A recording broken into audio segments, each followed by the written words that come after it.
بل یہاں پر میں 3 وظیفے ایسے بتاؤں گا انشاءاللہ جو ٹاپ آف دا لسٹ 3 وظائف ہیں مصیبت اور پریشانی میں تکلیف دور کرنے کے لیے، سنت وظائف آپ صلی اللہ علیہ وسلم کی طرف سے تعلیم فرمائے ہوئے۔ ان میں سے پہلا وظیفہ یہی جس کا قرآن میں بھی ذکر آ گیا کہ جو ان الفاظ کے ساتھ ہمیں پکارے گا، اللہ تعالیٰ فرماتا ہے کذالک ننجی المؤمنین، ہم اہل ایمان کو بھی نجات دیں گے اس طریقے سے، صرف یونس کو نہیں، اہل ایمان کو بھی۔ چنانچہ اسی کانٹیکسٹ میں پہلا وظیفہ ہے یہ لا الہ الا انت سبحانک انی کنت من الظالمین کا۔ لیکن اس سے پہلے میں ایک امپورٹنٹ بات کروں دعا کے حوالے سے کہ دعا کی قبولیت کا ایک پروٹوکول بھی ہے۔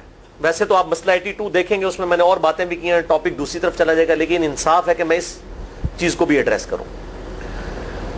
جامعہ ترمذی میں صحیح سند کے ساتھ یہ حدیث موجود ہے، انٹرنیشنل نمبر کے مطابق 593 نمبر حدیث ہے، اور یہ حدیث مشکات میں آپ کو پہلی جلد میں درود شریف والے چیپٹر میں بھی مل جائے گی، اور مشکات کو میں نے ڈکلیئر کیا ہے مشکات از دا انسائکلوپیڈیا آف حدیث، یعنی آپ کو جتنی حدیثیں سکیٹرڈ فارم میں ملیں گی کتب ستہ اور اس سے بھی باہر 13 کتابوں میں، مشکات میں آپ کو مل جائیں گی۔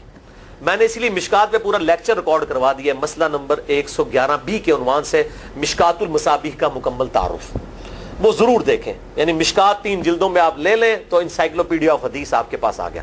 6294 احادیث ہیں، اور اس میں چونکہ احادیث کی تکرار نہیں ہے تو کتب ستہ اس کے علاوہ بھی 12-13 کتابیں جو ہیں اس میں کور ہیں، اس میں بھی یہ حدیث موجود ہے۔ جامعہ ترمذی میں انٹرنیشنل نمبر کے مطابق 593 نمبر۔ سیدنا عبداللہ ابن مسعود رضی اللہ تعالیٰ عنہ کہتے ہیں کہ ایک دفعہ میں آپ صلی اللہ علیہ وسلم کی موجودگی میں نماز پڑھ رہا تھا، اور سیدنا ابو بکر اور عمر رضی اللہ تعالی عنہما وعلیہم السلام وہ بھی وہاں پہ موجود تھے۔ میں نماز کے جب یعنی کہ تشہد میں بیٹھا، میں نے اللہ کی حمد کی، التحیات للہ والصلوات والطیبات، اس کے بعد درود پڑھا، اور اس کے بعد میں نے دعا مانگنا شروع کی تو آپ صلی اللہ علیہ وسلم نے ارشاد فرمایا سل تعطا سل تعطا، مانگ تجھے دیا جائے گا، مانگ تجھے دیا جائے گا، یعنی جو درود شریف اور ذکر کے ذریعے متوجہ ہوتا ہے اللہ تعالیٰ اس کی دعا قبول کرتا ہے۔ اور پھر ابن مسعود ادھر ہی روایت کرتے ہیں، ساتھ ہی جامعہ ترمذی میں دوسری حدیث ہے صحیح سند کے ساتھ کہ ایک شخص آیا، اس نے جو ہے وہ نماز کے دوران حمد و درود کے بغیر ڈائریکٹ اللہ سے مانگنا شروع کر دیا، تو جب وہ فارغ ہوا آپ صلی اللہ علیہ وسلم نے اسے بلا کر کہا کہ سائل تو نے مانگنے میں جلدی کی، تجھے چاہیے کہ جب دعا مانگنے لگے پہلے اللہ کی حمد بیان کر، پھر مجھ پر درود پڑھ، اور پھر اللہ کی طرف متوجہ ہو۔ اور اس حدیث میں آتا ہے کہ ایک اور شخص آیا، یعنی ابن مسعود وہ خود تھے، اور اس نے اللہ کی حمد اور درود کے ذریعے دعا مانگی تو آپ صلی اللہ علیہ وسلم فرمایا سل تعطا، مانگ تجھے دیا جائے گا، مانگ تجھے دیا جائے گا۔ درود شریف پہ میں الگ سے بھی لیکچر دے چکا ہوں، مسئلہ نمبر 56 کے عنوان سے 2 گھنٹے کی گفتگو ہے۔ درود شریف کے صحیح فضائل اور صحیح احکام و مسائل بڑی ڈیٹیل کے ساتھ ہر اینگل سے درود شریف کے حوالے سے آپ کو وہ سمجھ لیں کہ انسائکلوپیڈیا ہے وہ لیکچر، مسئلہ نمبر 56 اہل سنت پاک.com پہ۔ تو دعا کے لیے حمد اور درود شریف ضروری، اس لیے دیکھیں نماز کی انٹلیکچوئل ترتیب ہے، آپ پہلے دعا کرتے ہیں التحیات للہ والصلوات والطیبات، اللہ کی حمد کرتے ہیں، پھر نبی صلی اللہ علیہ وسلم پر سلام عرض کرتے ہیں السلام علیکہ ایھا النبی، اس کے بعد آپ درود پڑھتے ہیں، اور اینڈ پہ آپ دعا مانگتے ہیں اللہم انی اعوذ بک من عذاب جہنم ومن عذاب القبر ومن فتنة المحیا والممات ومن شر فتنة المسیح الدجال، یا اللہم ربنا آتنا فی الدنیا حسنة وفی الآخرة حسنة وقنا عذاب النار، یا رب اجعلنی مقیم الصلاة ومن ذریتی ربنا وتقبل دعائی ربنا اغفر لی ولوالدی وللمؤمنین یوم یقوم الحساب۔ کوئی بھی دعائیں مانگیں، یہ بھی مانگیں جو میں وظائف بتا رہا ہوں، کیونکہ بخاری اور مسلم کی متفق علیہ حدیث ہے۔ مشکات میں آپ کو تشہد والے چیپٹر میں حدیث مل جائے گی کہ نماز میں تشہد میں درود کے بعد جو چاہو اپنے رب سے مانگو، یعنی عربی میں مانگنا ہوگا، دعائیں مانگے، دعائیں معصورہ کتاب و سنت میں جتنی ہیں وہ مانگے، اس کے علاوہ بھی مانگ سکتے ہیں اگر الفاظ درست ہوں لیکن عربی زبان میں۔ تو یہ پہلا وظیفہ جامعہ ترمذی میں انٹرنیشنل نمبر کے مطابق 3505، مشکات میں 2292 نمبر یہ حدیث ہے، اور قرآن حکیم میں تو ہم پڑھ چکے ہیں سورۃ الانبیاء آیت نمبر 87 اور 88 میں آپ صلی اللہ علیہ وسلم نے ارشاد فرمایا کہ یونس علیہ السلام نے مچھلی کے پیٹ میں اپنے رب کو ان الفاظ کے ساتھ پکارا تھا لا الہ الا انت سبحانک انی کنت من الظالمین، اور پھر آپ صلی اللہ علیہ وسلم نے فرمایا کہ جو کوئی شخص اپنے کسی بھی معاملے میں کسی بھی پریشانی میں اس دعا کے ذریعے اللہ کی طرف متوجہ ہو اللہ تعالیٰ اس کی دعا کو قبول فرما لیتا ہے. اور قرآن میں بھی آ گیا نا کذالک ننجی المؤمنین.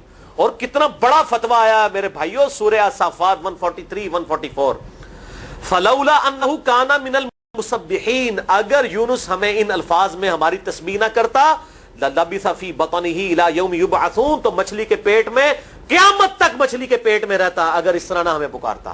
اس کی قبر مچھلی کا پیٹ بن جاتی. یعنی یہ اتنا عطاب, اور وہ دور ہو گیا اس دعا سے. بہت بڑے اسماء اعظم میں سے ہے.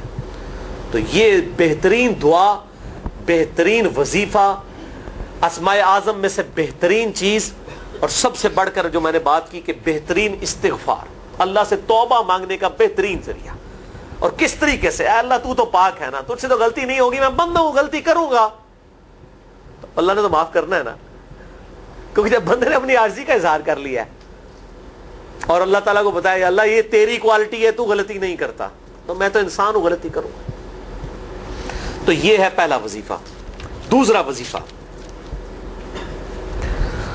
وہ بھی جامعہ ترمذی میں انٹرنیشنل نمبر کے مطابق 3524 نمبر حدیث ہے, لیکن ترمذی کا طریق جو ہے وہ ضعیف ہے. یہ میں پہلے بتا دوں, امام ترمذی نے ساتھ لکھا ہے یہ روایت کمزور ہے, لیکن ضروری نہیں ہوتی کہ روایت اگر ترمذی میں کمزور ہے تو کہیں اور وہ روایت صحیح نہیں موجود ہے.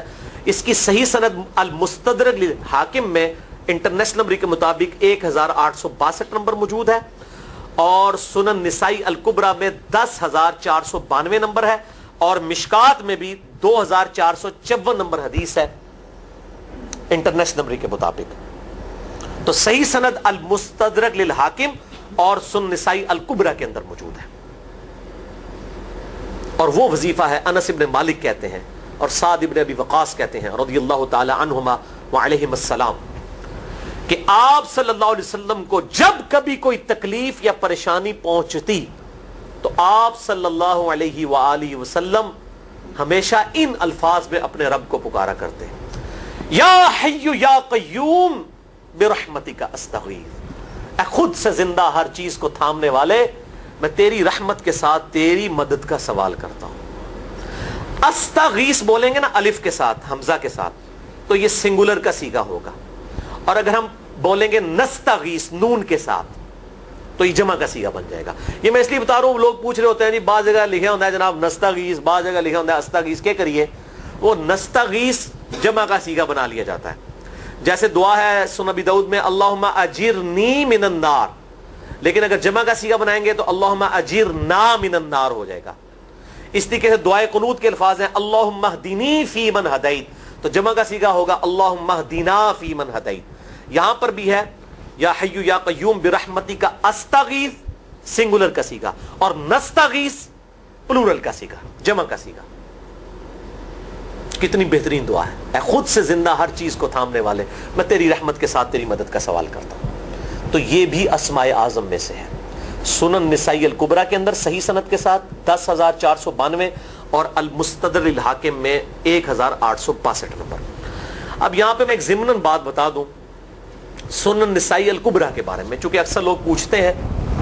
میرے بھائیوں ایک سنن نسائی وہ ہے جو کتب ستہ میں ہم پڑھتے ہیں, اس میں یہ کتاب لکھی ہے امام احمد بن شعیب نسائی رحمہ اللہ تعالی المتوفی 303 ہجری. کتب ستہ میں یہ ویسے 5ویں نمبر پہ گنی جاتی ہے, لیکن بخاری اور مسلم کے بعد دنیا میں سب سے صحیح ترین کتاب سنن نسائی ہے. سب سے کم ضعیف حدیثیں اس کے اندر ہیں. بخاری مسلم کے بعد تیسرا نمبر اس کتاب کا ہے. دنیا کی کوئی حدیث کی کتاب بخاری مسلم کے بعد صحیح نہیں ہے جتنی سنن نسائی ہے. سنن نسائی جو ہمارے پاس کتب ستہ میں ہے نا, اس میں ہے 5761 احادیث انٹرنیشنل نمبر کے مطابق, اور یہ ساری انٹرنیشنل کتابیں عربی میں, انگلش میں اور اردو میں ہماری ویب سائٹ اہل سنت پاک.com پہ فری اس کا PDF موجود ہے, آپ ڈاؤن لوڈ کر سکتے ہیں. 5761 احادیث ہیں اس سنن نسائی میں جو ہمارے پاس ہے. اسے ویسے ٹیکنیکل لینگویج میں کہا جاتا ہے سنن نسائی الصغریٰ, چھوٹی سنن نسائی, کیونکہ امام نسائی نے یہ کتاب نہیں لکھی تھی. امام نسائی نے کتاب لکھی تھی سنن نسائی الکبریٰ, بڑی سنن نسائی، اور اس میں حدیث ہیں انٹرنیشنل نمبر کے مطابق 11,770، بخاری مسلم سے بھی زیادہ حدیث ہیں اس میں. لیکن یہ امام نسائی کے ایک شاگرد تھے امام ابن السنی، انہوں نے اس کو مختصر کر کے نا چھوٹی کتاب بنا دیا، اور اب پبلک میں یہی چھوٹی کتاب مشہور ہے. اس کی وجہ سے جب ہم سنن نسائی الکبریٰ کا آپ مشکات میں دیکھیں گے نا تو وہ فرق نہیں کرتے ہیں. جب وہ سنن نسائی کا حوالہ دیتے ہیں نا تو آپ کو نسائی میں وہ ملے گا بھی نہیں، وہ الکبریٰ میں ہوتا ہے، کیونکہ وہ اس تفریق کو مانتے نہیں، وہ تو سنن نسائی الکبریٰ کو سنن نسائی مانتے ہیں. جبکہ ہماری پبلک جو ہے وہ سنن نسائی، وہ میں اب حوالہ دے رہا ہوتا ہوں کہ جی سنن نسائی الکبریٰ میں 9,928 نمبر حدیث ہے کہ جو آیت الکرسی پڑھ لے فوراً بعد کسی بھی نماز کے فرض کے فوراً بعد تو مرتے ہی جنت میں داخل ہوگا. تو لوگ کہتے ہیں جناب نسائی تے حدیث ہیں جناب 5,761 نے، تسی 9,928 کی تمہیں دس دیو. تو میں ساتھ حالانکہ بول رہا ہوتا ہوں سنن نسائی الکبریٰ، میں نے کبھی اس کے بغیر نہیں بولا. تو الکبریٰ سے آپ کا دماغ تو کام کرنا چاہیے، الکبریٰ کیوں بول رہا ہے ساتھ؟ کوئی یہ صغریٰ بھی ہے جس کی یہ الکبریٰ ہے بڑی، اور ہمارے گرین کارڈ میں یہ وظیفہ لکھا ہوا ہے الکبریٰ کے ساتھ. اسی طریقے سے جو میرا وہ واقعہ کربلا کے اوپر 150 اسناد پر مشتمل پمفلٹ ہے، ریسرچ پیپر نمبر 5B واقعہ کربلا کا حقیقی پس منظر 72 صحیح الاسناد احادیث کی روشنی میں. 72 کا تو ٹائٹل ہے شہدائے کربلا کی نسبت سے، احادیث اس میں 150 ہیں.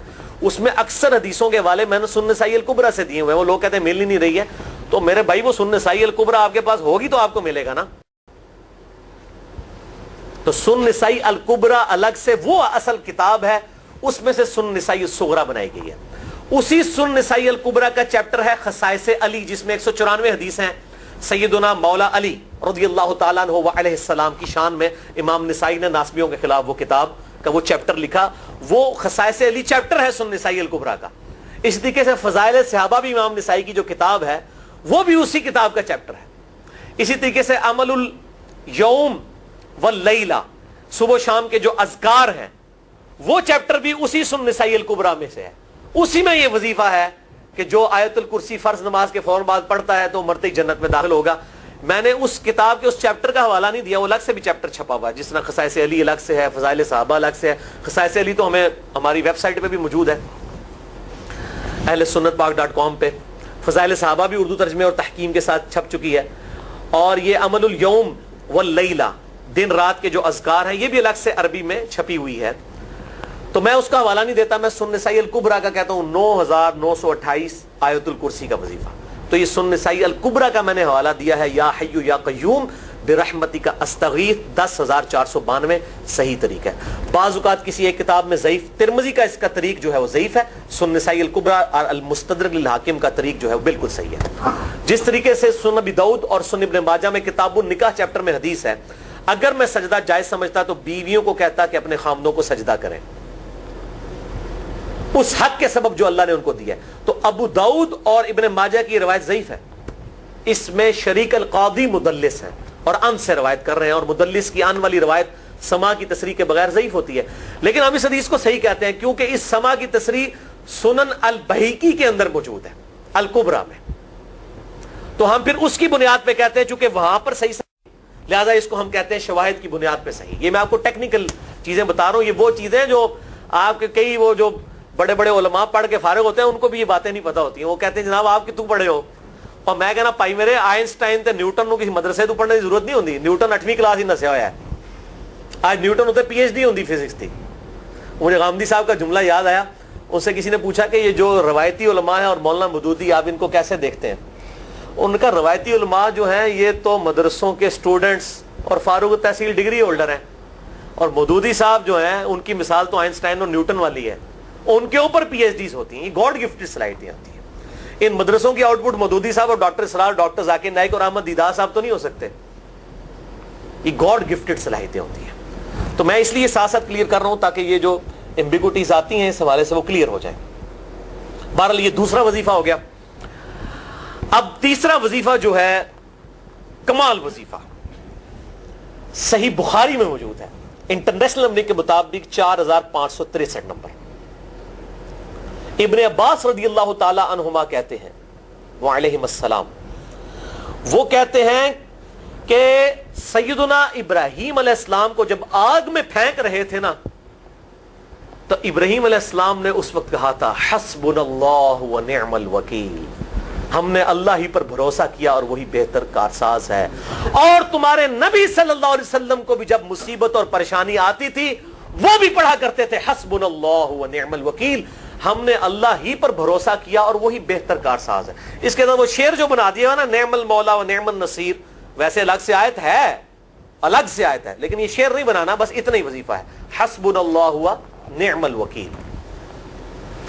اور یہ جو انہوں نے کہا کہ نبی صلی اللہ علیہ وسلم بھی یہ کہتے تھے، اس کا ذکر الحمدللہ قرآن میں بھی موجود ہے، اس سے بھی بڑھ کر سورہ آل عمران کی 173 نمبر آیت میں ہے کہ جب نبی صلی اللہ علیہ وسلم اور اہل ایمان کو یہ خبر پہنچی کہ کافر ان کے خلاف سازشیں کر رہے ہیں، تو نبی اور اہل ایمان نے پکارا حسبنا اللہ و نعم الوکیل.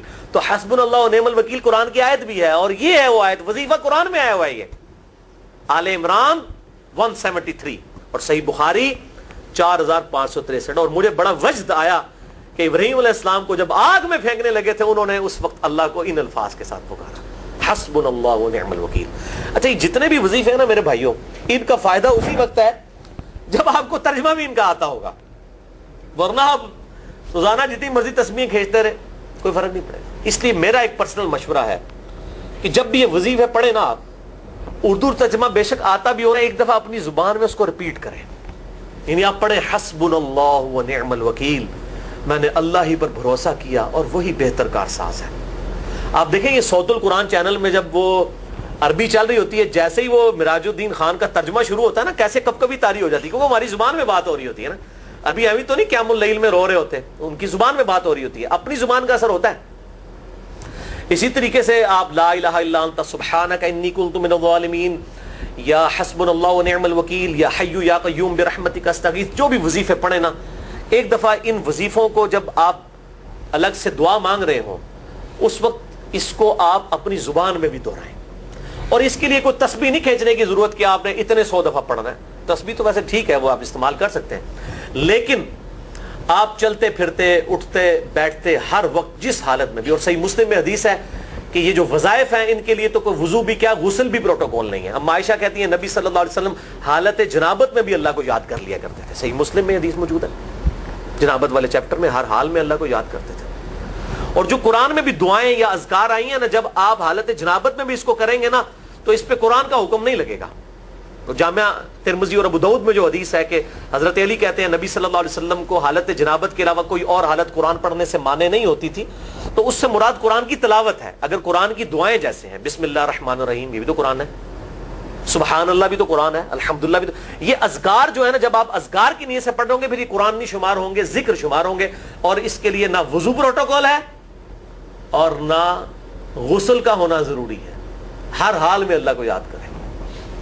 تو یونس علیہ السلام نے کتنے یاد کیتا ہے؟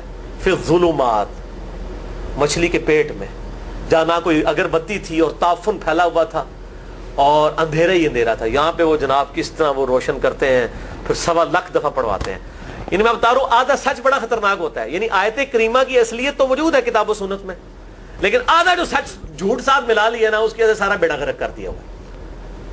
اور بجائے یہ کہ لوگوں کو یہ وظیفہ بتایا جائے کہ اٹھتے بیٹھتے چلتے پھرتے اللہ کو ان الفاظ میں یاد کریں، اس کو انہوں نے کوئی اور ہی رنگ دے دیا ہوا ہے اور اس نے 1.25 دفعہ ختم اور پتہ نہیں کیا کچھ بنا دیا ہوا ہے. تو یہ 3 وظائف تھے بڑے اہم اس حوالے سے، اور میں نے اس کو ضروری سمجھا کہ میں یہ ضرور بتا دوں تاکہ لوگ اس پہ ایجوکیٹ ہوں، ان وظائف کو کریں. اور مسئلہ نمبر 82 میرا الگ سے میرے بھائیوں ریکارڈ ہے. مسئلہ نمبر 82 اسماء اعظم اور دعا کی قبولیت سے متعلق جتنی بھی چیزیں ہیں میں نے اس میں بڑی ڈیٹیل کے ساتھ الحمدللہ کئی اور وظائف بھی بتائے ہیں، لیکن اب وہ اتنے وظائف کوئی جمع کرنے کی ضرورت نہیں ہے. موٹے موٹے 3 وظیفے جو بتا دیے انہی کو اگر کوئی لے لے اپنی دعاؤں میں انہی وظائف کو کرے تو اللہ تبارک و تعالی ہر معاملے میں جو ہے وہ انشاءاللہ تعالی کفایت فرمانے والا ہے.